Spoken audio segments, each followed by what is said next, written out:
Hello guys, welcome back to another new video. So in this video I'm going to review Android 11 on my Huawei Mediapad T5 device. So I have been using this ROM for about 2 months. It's Lineage OS 18.1 based on Android 11. So I have promised to do this review actually long before, but due to my some of my condition right now, so I couldn't make it, but today I will do it. So first of all, this ROM is quite a good ROM, and I have made a video about installing this ROM, and I have shown all the process of installing this ROM and also provide the file links. So if you haven't checked this video, check that video out. And about the review, so I will do it in two parts, pros and cons.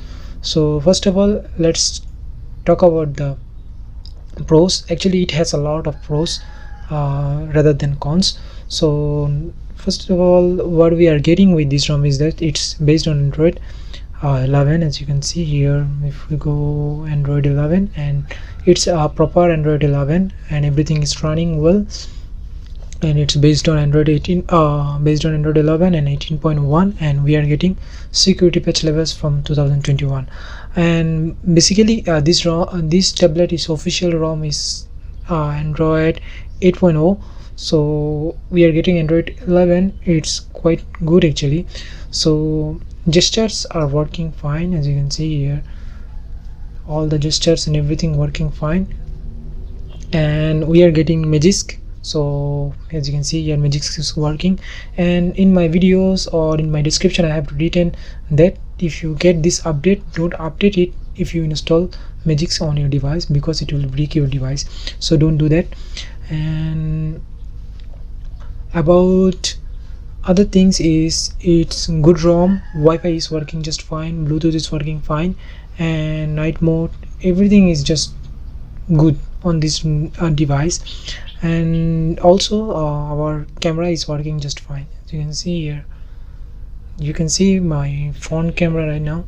So camera is also working fine. So what is the cons about this device? So actually the main cons of this device is that it's look like a giant phone, not like a tablet, this ROM, because it's built for Huawei I think Huawei P8 Lite, not for this tablet, because they share same SoC, so you can install the ROM of that device to your Mediapad T5.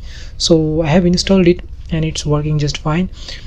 So like this, you can see here, you are using like a giant phone, not a tablet. The UI is not adjusted for tablet, but what you can do is that you can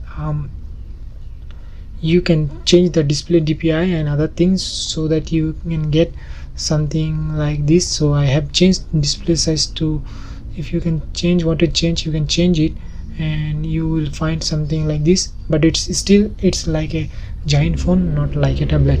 So another issue with this ROM is that the speaker quality is not that good like a official ROM. I have installed Dolby Atmos, it didn't work, and I have tried to install Viper 4X, it didn't go well. And I haven't installed actually GApps here. Previously I have shown how to install it, so you can do it, because I don't really need GApps, so I haven't installed it. Rather than that, it's working fine. And about the battery backup is quite decent. It's not that good like you will get with the official ROM, but it's good enough. And the performance is much better than your official ROM, so you no need to worry about that. So if you are installing this ROM for your gaming and other things, you can do that too. And also, as you can see here, total other, also you are getting much more free storage on this ROM. And also the background process also quite good, and all the things runs background. And rather than that, there is nothing new about this ROM, because if you are using any kind of stock ROMs, all are same ROMs, there is nothing new with this ROM too. It's good ROM, working just fine. And I don't know about the cellular of this tablet because I don't have the cellular model here. This is running on 2 GB of RAM, and you are getting 16 gig of storage. So if you have higher RAM version, I think you will get much more better performance from this device. And also about the cellular, I said I don't know about the cellular connection about this device. So if you have cellular model of this device, please check your device. I can't say anything about that. So that's it for today. I think it's enough review of this because all the things are same as other stock ROMs. So I think that's it for today. Thank you very much for watching, and I will see you next